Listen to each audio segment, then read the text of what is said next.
Banao lives in Malaysia. Banao and his uncle are on their way home.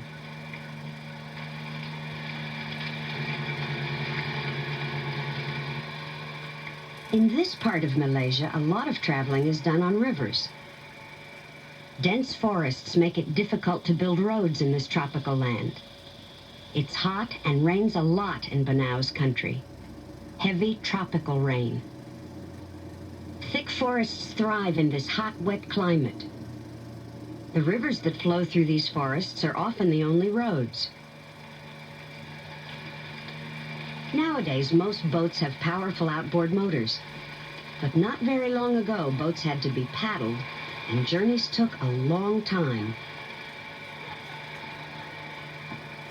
Malaysia is in Southeast Asia. It's shown here in orange. Malaya, also called Peninsular Malaysia, has 11 states. Across the South China Sea are 2 more. Sarawak, the frontier state, is the largest in the Federation of Malaysia. Banao lives in Sarawak. He's traveling on the Rijang River. He and his uncle have reached a dangerous stretch of the river.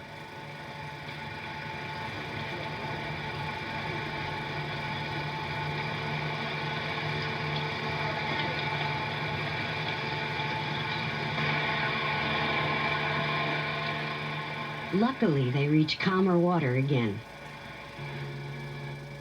Everywhere, the dense tropical forest comes down to the river's edge. They're getting close to home.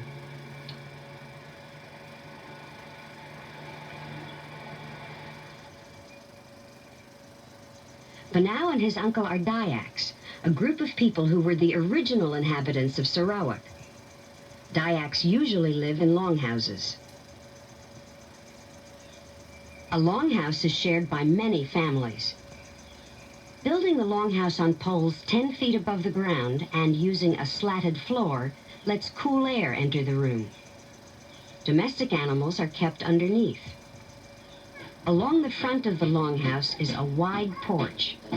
Inside the house, a large common room is shared by all the Dayak families that live here.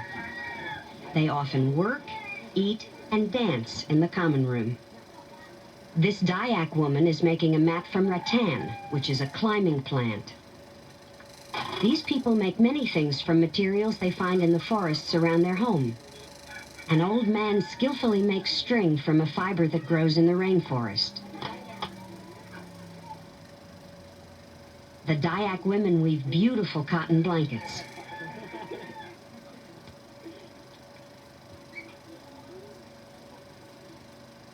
Not all of the space in the longhouse is used communally. Each family has a room of its own. Here, Banao's mother is cooking the evening meal. In this drawing, you can see how a longhouse would look without some of its walls. On the right is the common area for work. To the left are the private rooms, one for each family. Under the roof is storage space where rice and other foods are kept. The Dayaks grow most of their food. These boys are learning how to plant rice. Small plants are placed in soil covered by water. When the rice has grown and ripened, it's picked. The part containing the rice grains is cut off with a small knife held in the palm of the hand. These are rubber trees. Malaysia supplies 1/3 of the world's natural rubber, and a small portion of this comes from Sarawak. Rubber is made from the sap of the rubber tree. Trees are tapped in the early morning by slicing the bark diagonally. The sap is collected in clay cups or bamboo bark. The small amount of rubber which comes from Sarawak is important to the Dayak people. It's something they can trade for other goods. The sap, known as latex, oozes out of the cut. In 2 or 3 hours, the cups are full, and the tapper returns to empty them. In peninsular Malaysia, the collected latex is usually taken to a processing center. But in Sarawak, families process the latex at home.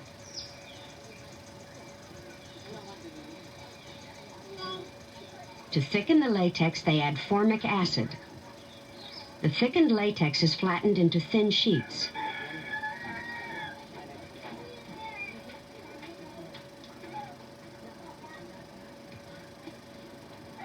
The sheets are squeezed through a press to make them even thinner.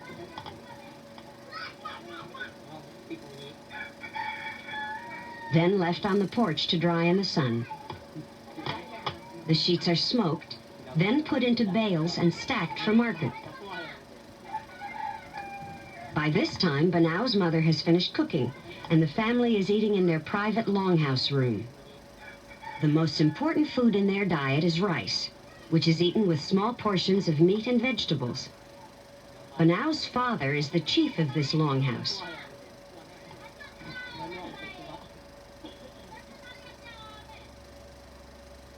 Banau's sister has already learned that it's good manners to pick up food with the right hand, but never the left. Banau's father has given him a job to do tomorrow. With his uncle, Banau heads down the river to the market town of Kapit. They plan to sell rubber and rattan in order to buy other things the family needs.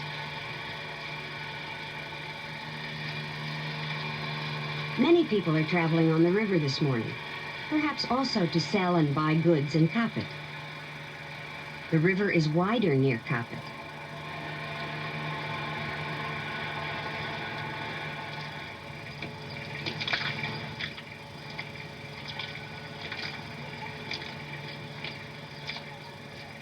Banau carries the bundle of rubber and his uncle handles the rattan. They hope to buy a kerosene lamp and batteries for their radio, things which don't grow in the forest. Banau offers his rubber and rattan to the owner of this store. Like many of the business people in Malaysia, she's Chinese. While the shopkeeper figures out what Banau's articles are worth, he talks to her nephew, a Chinese boy named Lee Min Dun. Within a half hour, Banau, his uncle, and the shopkeeper have settled on a fair price. After purchasing the lamp and batteries, it's time to head up the river for home. Banau's father will be pleased with the outcome of this trip.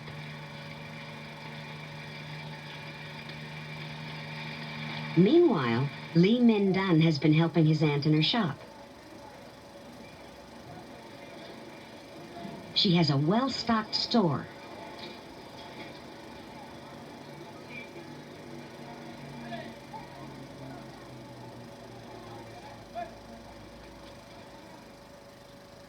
Around 1 o'clock, Min Dun rides home for his midday meal. His family lives on the outskirts of town. This is school vacation time, and his sisters are also at home. Min Dun's mother is preparing the meal. Even on an ordinary day, the Chinese prepare a variety of dishes. His mother cooks on a charcoal stove. When she needs more heat, she blows down a piece of hollow bamboo to make the charcoal burn more brightly. Sauces and flavorings are an important part of Chinese cooking.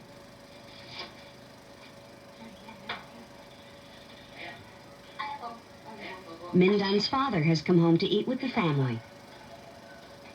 They eat with chopsticks, and sometimes with a spoon. Each person has a bowl of rice which may be picked up.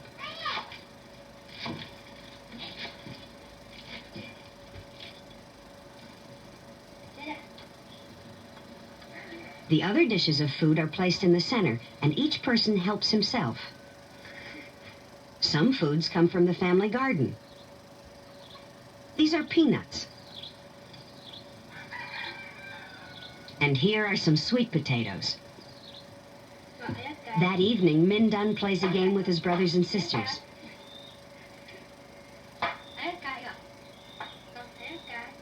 The light in Min Dun's home comes from kerosene lamps.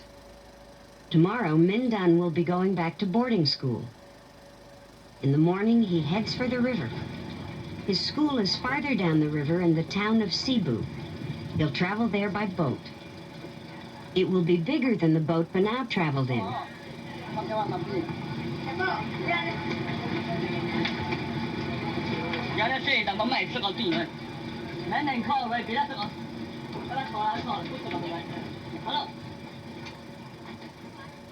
Goods like rice and rubber are also leaving Kapit on their journey down the river to markets outside of Malaysia. Mindun's boat is called the Raja Kapit, which means the King of Kapit. Soon, the Raja Kapit is heading down the Rijong River. The distance between Kapit and Cebu is about 75 miles, and the journey will take all day. Sarawak's rivers, which can be used to produce electricity, are just one of its potential sources of energy. Petroleum and natural gas are others. Wood from the thick tropical rainforest lining the riverbanks is an important Malaysian export. Occasionally, the boat passes villages located in clearings among the trees.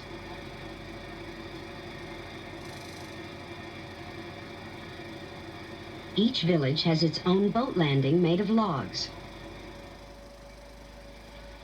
Passengers getting off the boat easily walk the narrow planks without handrails. It's a skill that you have to learn very early if you live here.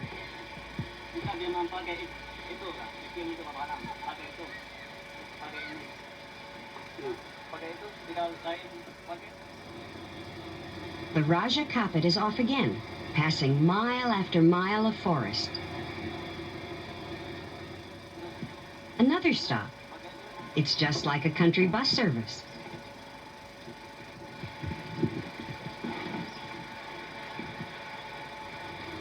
It's on again, almost before the passengers have gotten ashore. The houses on the banks are built on stilts to keep them above water when the river floods its banks.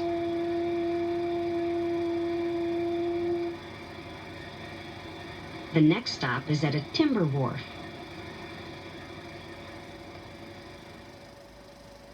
One-tenth of Malaysia's export earnings come from wood products. Sarawak also exports pepper. Only India and Brazil export more. Pepper grows on a vine. When it's picked, pepper looks like this. The little berries are called peppercorns. They're left to ripen in the sun before being taken down the river for export to other countries. Mindun's boat has reached the wider part of the Rijong River.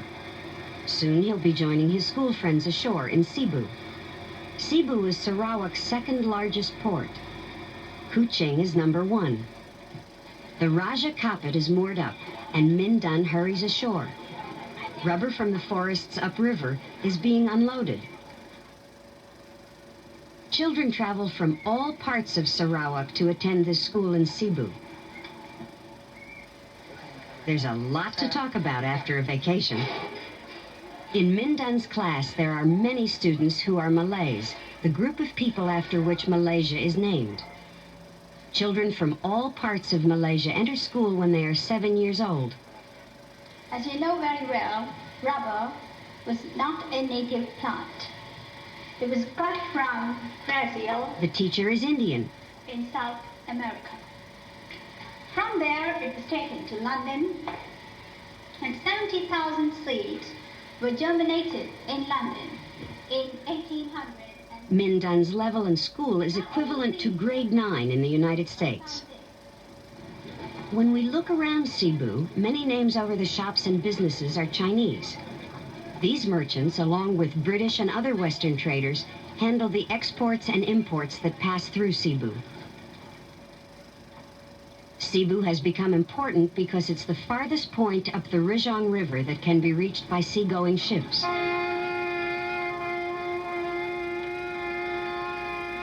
Goods are unloaded that Sarawak needs to import from other countries. Then the goods are transferred to smaller riverboats that can carry them further inland. And the cargoes the smaller boats have brought to Cebu, such as pepper, natural rubber, lumber, and other products of this part of Malaysia, are transported by big ocean-going ships to other countries. So the next time you see pepper, or a piece of hardwood, or articles made of natural rubber, think of Lee Min Dun and Banao and the people of Malaysia's frontier state.